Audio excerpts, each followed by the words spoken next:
presença divina. A suprema lei da vida é o bem de todos.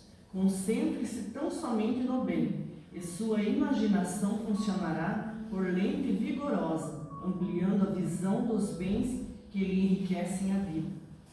A palavra é força criadora. Coloque bondade e compreensão no verbo que lhe expõe o modo de ser, e a sua palavra realizará maravilhas. Aceite a lei do progresso. Observe a árvore que você planta e verificará o imperativo da evolução. Você pode e deve conservar-se fiel ao seu amor e ao seu ideal, mas não conseguirá ser feliz sem renovar-se. Aprendamos com a fonte que prossegue sem alteração na estrutura essencial da corrente. Entretanto, avança em movimento constante para os seus próprios objetivos.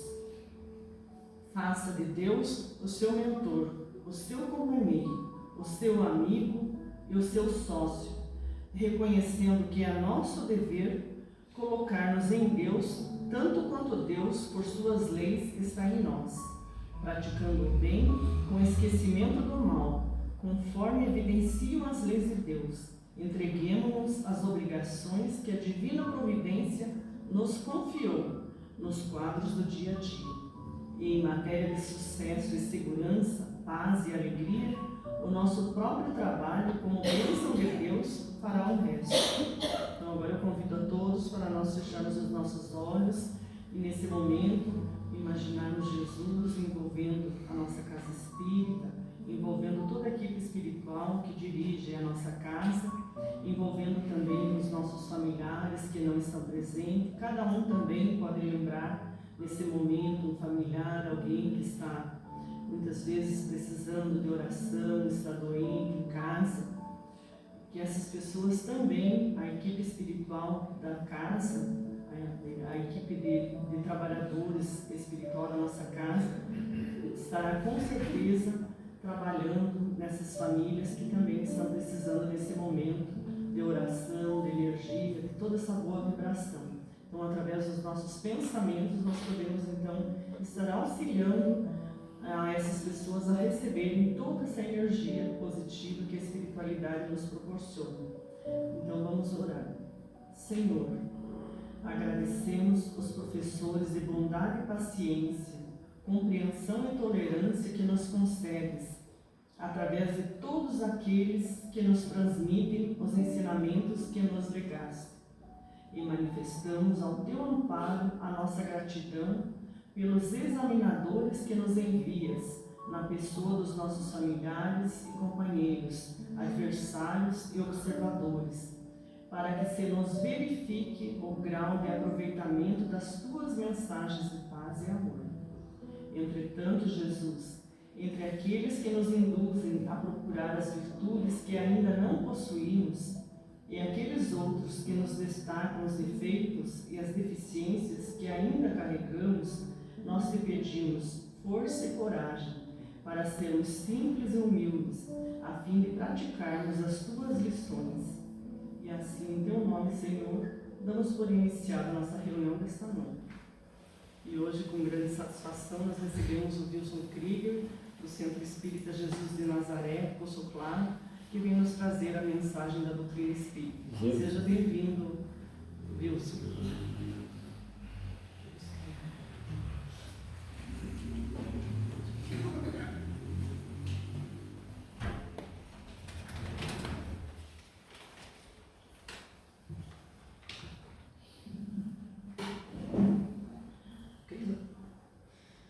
Boa noite a todos.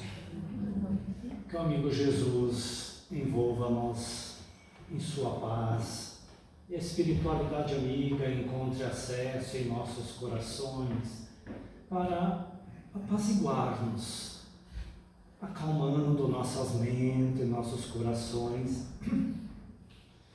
uma vez que estamos em uma seara de Jesus. Nosso companheiro Mário já adiantou o meu tema, né, sobre o egoísmo, sobre o orgulho, que a gente vai trabalhar alguns itens nesta noite. Qual peço licença e vocês, por favor, não se me porque eu também preciso trabalhar muito o orgulho, o egoísmo dentro de mim. Uma proposta do Espiritismo é uma pergunta bem simples. Qual é o objetivo? O que me motiva a vir nessa noite de quinta-feira para a Casa Espírita? E as desculpas são as mais variadas possível e para cada um de nós. O que está por detrás desta minha desculpa? Kardec deixou claro que o orgulho e o egoísmo é o pai de todos os vícios, assim como a caridade, a benevolência, a mãe de todas as virtudes. O que está impedindo eu, Wilson, de desenvolver uma virtude? Por detrás disso, silenciosamente, nos mínimos, está o orgulho. Mas hoje eu vou para a Casa Espírita, o palestrante é o Wilson, tem outra coisa para me fazer. O palestrante a gente começa a selecionar. Eu vou para se beneficiar-se da terapia do passe, eu já faço uma seletiva Então é importante um revezamento nos transmissores, nos aplicadores de passe, para a gente ir quebrando alguns tabus.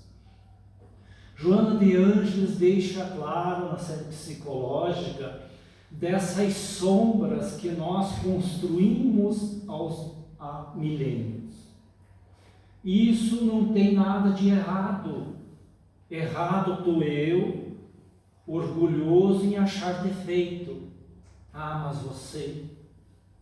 Então, esse orgulho, minuciosamente, nos mais simples atos, está dentro de mim. E eu preciso desabafar. De repente, dar uma surtada, para que vou quebrando essas sombras, essas máscaras. E Joana vai mais a fundo, mais a sério. De repente, de uma ocasião em nossa vida, nós vamos precisar de um cara-martelo, que é uma furadeira gigante, aquela de romper concreto que o pessoal usa em máquina, para que a gente possa fragmentar o nosso orgulho. E eu fico aqui pensando, poxa, então somos uma pedra. Realmente, a gente construiu aos milênios, e o convite de Jesus, a proposta de Deus que está dentro da nossa consciência, há milênios. Quando nós estávamos lá na pedra, passamos pelos reinos vegetal, animal, viemos desenvolvendo, caminhando, e decidimos aquilo que Pôncio Pilato negou a Jesus, aquele convite. Pôncio, preciso de você, venha trabalhar comigo, venha trabalhar pelo amor de Deus, está na hora. Não, sinto muito. Poderei aliviar séculos de dor, de sofrimento, de medo, de angústia, de ansiedade, de depressão, doença comum nos nossos dias, mas eu prefiro a dor. Não estou pronto. O que levou a Pôncio decidir que não estava pronto de seguir Jesus, trabalhar por amor. E o convite chega a todos nós, chega a mim, como também chega a vocês, no papel de mãe, no papel de pai, de irmão, e a gente renega. É mais fácil negar a Jesus do que negar a mim mesmo, eu quebrar esse meu orgulho. E não há um outro mal tão grande se ele está por dentro, penetrado, a artimanha de todos os vícios. E quem de nós não tem algum deles em maior ou menor potencialidade? E temos essa convicção que o mal não é eterno, nós sabemos disso. A doutrina espírita é clara, enfatiza isso. mas eu tenho uma dificuldade imensa, o que me leva a não romper com essa sombra, com esse medo.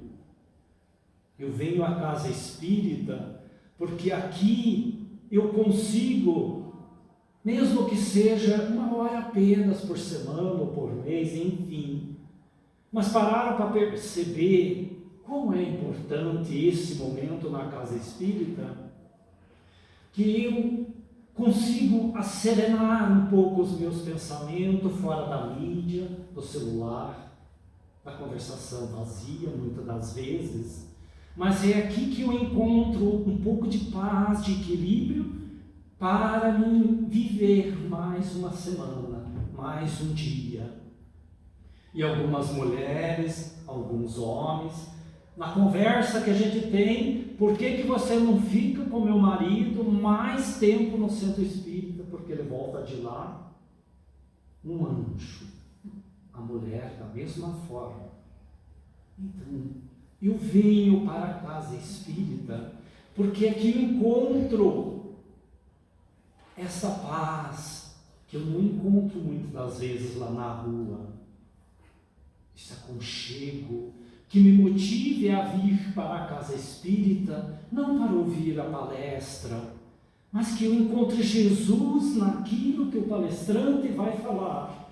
Talvez ele não tenha o conhecimento, a cultura, o tema que vai desenvolver na palestra, que vai me atender a minha necessidade desta noite, mas a certeza de que eu, estando na casa espírita, eu consigo colocar o meu orgulho, o meu egoísmo embaixo dos meus pés por alguns instantes. Isso nós vamos trabalhando e daí vamos levando para a reunião mediúnica, para a terapia do passe, para a evangelização.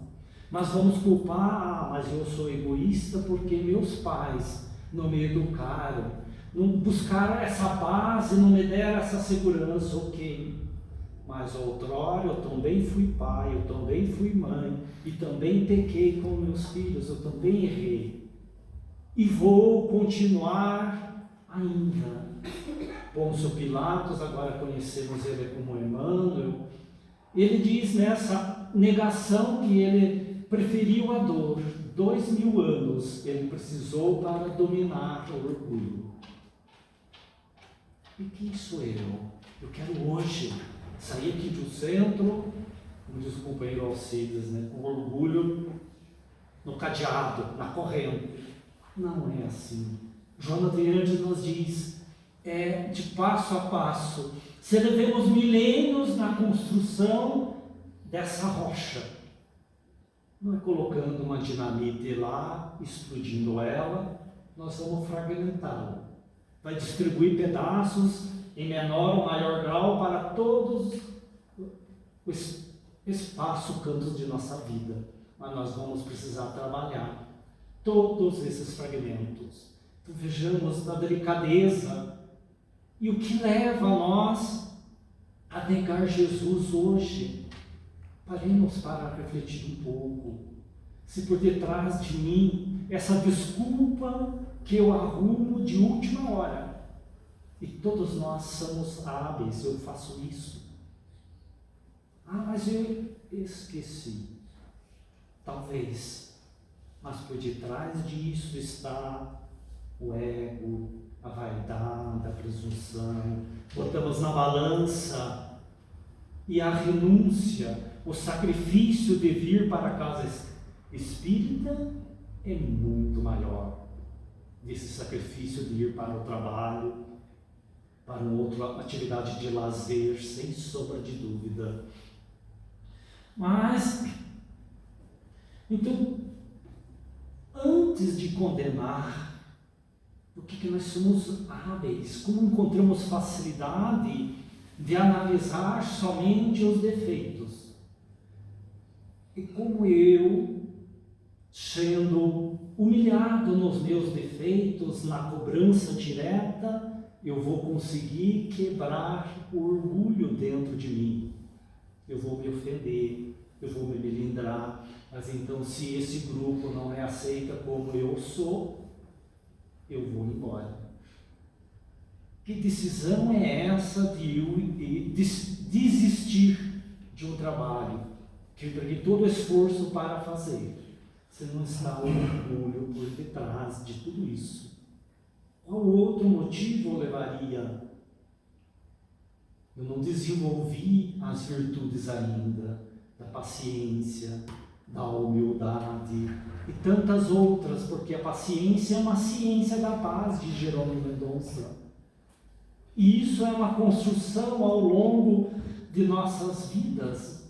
E o convite de Jesus chega a todo instante, quando alguém nos tira do sério, o que me leva eu a discordar com todo o direito da ideia política, do time de futebol, da escolha dos companheiros, do meu grupo social e amigo, eu vou fazendo uma seletiva. Vemos com Jesus e os discípulos de Jesus ali, Pedro é uma característica bem forte naquela época, do orgulho que ele tinha. E Amélia Rodrigues nos fala que eles fazem bem o nosso tipo hoje. Eu ponho na balança, eu preciso estar o primeiro da fila. Pedro considerava o eleito, o escolhido, e Jesus olhava, fazia o convite para os demais, atendendo a cada um em suas necessidades, conversando com ele. E alguns estudiosos agora nos falam que Jesus jamais falou para a multidão, ele direcionava as parábolas, os ensinamentos dele era pessoal, era de cunho pessoal, era direto. E quantos dos discípulos desistiram? Não vai dar. Jesus está muito devagar. Precisamos de um rei que revolucione. Depois voltavam arrependidos. Pedro achava, de quando Jesus, tudo bem, então faça tudo o que eu faço. Chegou a hora, passou o poder para eles, deu o direito deles. Quando Pedro, na primeira iniciativa, não estou preparado. Vendo o que Jesus fazia e considerando o que o levou ele, não estou preparado agora. Orgulho, egoísmo. Ele passava para Tiago, não, também não. A dificuldade que ele foi tendo e mais tarde foram se dando conta de que estão bem, mas começaram com muito medo, com muita insegurança em aplicar um passe.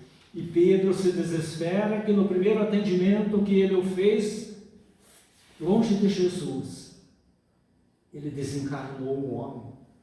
E agora, a revolta, o sentimento de culpa, mas eu devia de ter libertado esse senhor da lepra. E Jesus vem, você fez o melhor que pôde. Mas como? Eu matei o homem? Não, você não matou o homem. Para você, você matou. Mas você apontou os caminhos e deu segurança de que a vida continua, de que é paz, de que Deus acolhe todos nós. E ele é revoltado porque eu fui pecador, eu sou um homem errado. Deus nos ama, recebe a todos nós, e aquele Senhor desencarna. Vejamos o momento mágico de alguns segundos, de alguns minutos, que todos nós o fazemos. Mas o que leva nós a essa decisão? E vamos analisar duas histórias que Raul Teixeira nos conta algumas décadas já. Uma que se deu em Porto Alegre e a outra se deu em Minas Gerais. O que levar a criatura a confiar, a trabalhar esse orgulho. Em Porto Alegre, após a palestra, um pai e um jovem procurou ele, se poderia falar com Raul e tal, se identificaram e disse: veja aquela senhora lá no fundo do salão, porque ela não sentou com eles na frente, sentou separada lá. É a minha mãe, a esposa de meu pai. E ela acha que tem o câncer e vai morrer do câncer. E do Rio Grande do Sul, a São Paulo, Rio de Janeiro, Argentina, todos os exames negativos para o câncer, para essa bactéria. Mas ela tinha dentro dela que ela tinha o câncer e provava por A e B que ela estava doente e ia morrer do câncer. E os nossos esforços, os nossos recursos estão se indo na busca e os melhores exames ela não tem. A organização física ainda não manifestou o câncer. E Camilo, mentor de Raul, disse para ele dar uma pincelada apenas, modelou as palavras para acalentar aqueles pais, pai ou filho, a respeito da vida passada. Isso estava, ela não necessariamente nessa vida iria desenvolver o câncer, mas pela pensamento, vontade que ela está desenvolvendo, ela irá desenvolver um sentimento de culpa, de orgulho que ela naquela vida e ela provocou um aborto e escondeu de todo mundo. E agora, numa outra situação, um outro marido, um outro filho, mas ela não, essa sombra o atormentava. Ela não sabia dizer porquê, o que tinha e o motivo que levava ela a desesperar pela adquirir o câncer. Ele pediu licença ao Raul, continuar escrevendo as cartas, e daqui a pouco o filho comentou: agora minha mãe foi diagnosticada de câncer, entrou em metástase, e o processo, alguns meses depois, desencarna via pelo câncer. O que o pensamento, a vontade, que Emmanuel fala, geradora de vida ou de enfermidade. Mas o que leva eu a me posicionar nessa depressiva e não encontrar caminhos? Essa sombra que está uma rocha. Nós não conseguimos confiar numa outra pessoa, muitas das vezes nem na mãe, no pai, muito menos no marido, e o que dirá no atendente fraterno da casa espírita, para eu me abrir. Qual a dificuldade de eu contar o meu problema? O que há de errado nisso? Eu tenho um problema, eu sou viciado, eu sou alcoólatra, uso a drogadição. Ok, mas isso não me impede de eu me abrir, de eu pedir ajuda. O potencial do orgulho, do egoísmo, de outros vícios que está dentro de mim, que me impede de ser uma pessoa um pouco mais humilde, mais simples, e ver nos trabalhadores pessoas com dificuldades, com problemas, com defeitos, mas que nesse momento poderão me ajudar. E é esse cara martelo que se faz necessário, esse choque anímico que no campo mediúnico nós vamos encontrar, que é tão necessário para a gente site e começar o processo na busca por Jesus. Mas um caso tão oposto em Minas Gerais, aonde uma amiga de Raul estava com o câncer. Numa visita dessa, na família, era muito amiga, ia buscar no aeroporto, levavam para a casa espírita, aquele dia meio estranhou, não perguntou de pronto, e os amigos o contaram: a nossa irmã está no processo, está desenganada de médico e tudo mais, preciso de um tempo, vou lá conversar. Foi lá conversar, e ela já, direta, o oposto da menina de Porto Alegre. Não venha querer me aplicar passe que eu estou desencarnando, porque eu não vou desencarnar. Eu não vou morrer do câncer. Sabe disso, Raul? Eu sei. Mas eu posso aplicar um passe? Pode.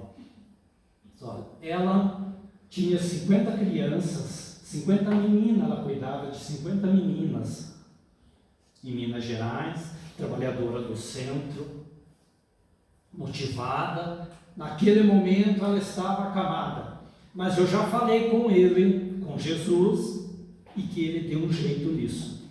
Se ele me colocou nessa, me colocou 50 meninas para mim cuidar, me deu a facilidade da mediunidade, que eu tenho compromisso na reunião mediúnica, preciso evangelizar e ter uma casa e ter um marido ainda por cima para me cuidar, se vira, eu preciso viver.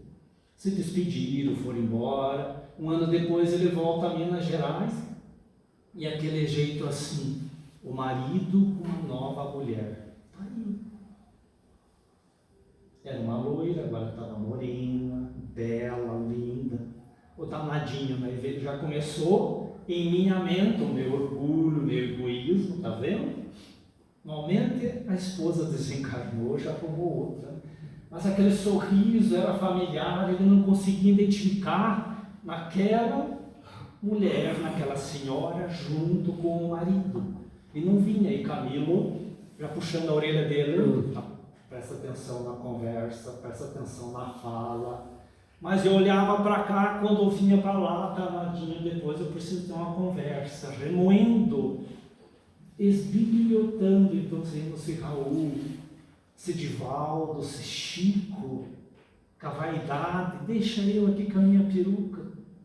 E as pessoas, mas você não pode. Onde está escrito? Jesus em algum momento diz, não faça, não use. É livre, é um direito seu, quer ir? Os discípulos, eu vou embora. Ok. Madalena, Tiago, Bartolomeu. Um dia depois, uma semana depois, estavam voltando.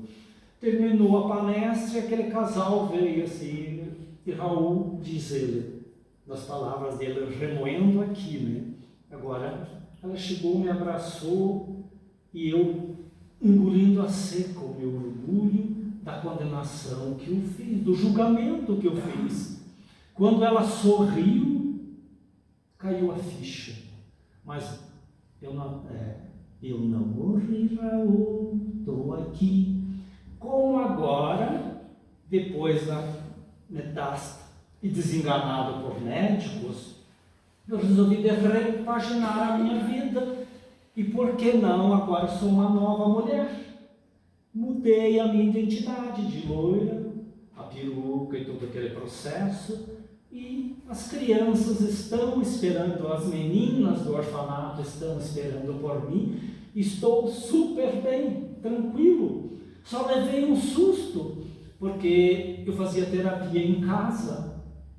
E fui me sentindo bem, melhor, e um dia chega 2 médicos, o médico comum, aquele que me visitava quase que diariamente, acompanhado de um outro. Agora sim, deve dar o diagnóstico, né, da desencarnação, da morte. Para surpresa sua, devo dar a boa notícia. Agora não sei o que aconteceu, mas não existe nem rastinho do câncer que você tinha. Você era para estar morta há anos. O que levou você, o que fez você a vencer? Não pode ser uma pessoa orgulhosa com altruísmo desse. Uma pessoa egoísta. Não é possível. Onde ela encontrou essa ajuda, essa certeza? Quando nós vencermos esse bichinho corroedor, que vamos levar alguns milênios para vencer. Quando nós descobrirmos o sentido do amor, nós vamos fazer isso, vamos transportar a montanha, vamos dar visão aos cegos, curar enfermidades das mais variadas. Pode ter a certeza, porque quando eu descobri o amor, o convite de Jesus, aí eu vou conseguir, com esse cara-martelo, ter, embora fragmentados ainda, o meu orgulho, o meu egoísmo, porque vou levar milênios ainda, e alguns dos espíritas, nós espíritas, acreditamos que nesse planeta que nós já adentramos há alguns anos, lá vai ser tudo perfeito. Não vai existir mais mal, não vai existir orgulho e egoísmo, engano. Vamos caminhar muitos milênios ainda com orgulho, com egoísmo, uma vez que ele está enraizado dentro do meu ser.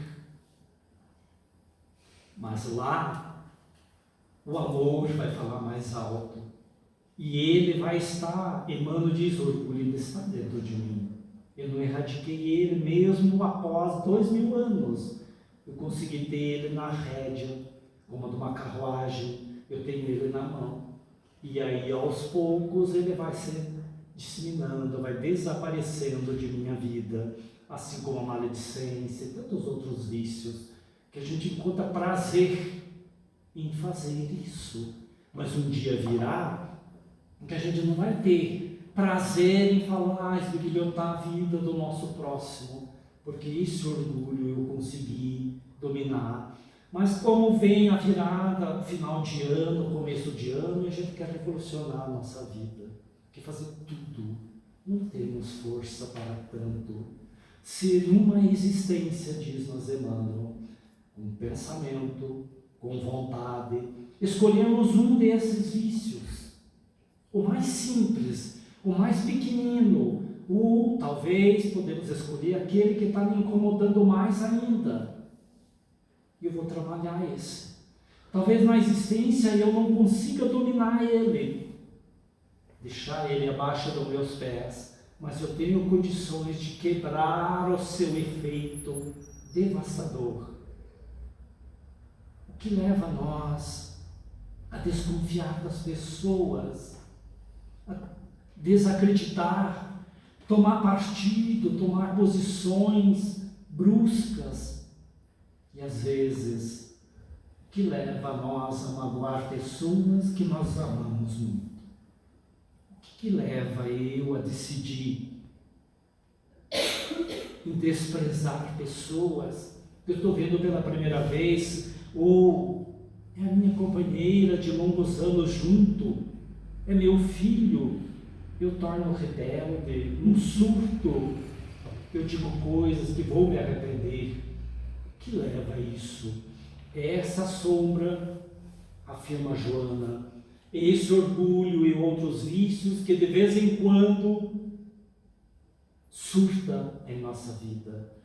Mas, afirma Raul Teixeira, eu posso surtar, posso delirar, fazer o que eu quiser, mas pensemos primeiro, o ouvido da companheira, do esposo, ou do marido, de quem está o mais próximo de mim, não tem nenhuma obrigação de escutar as minhas asneiras.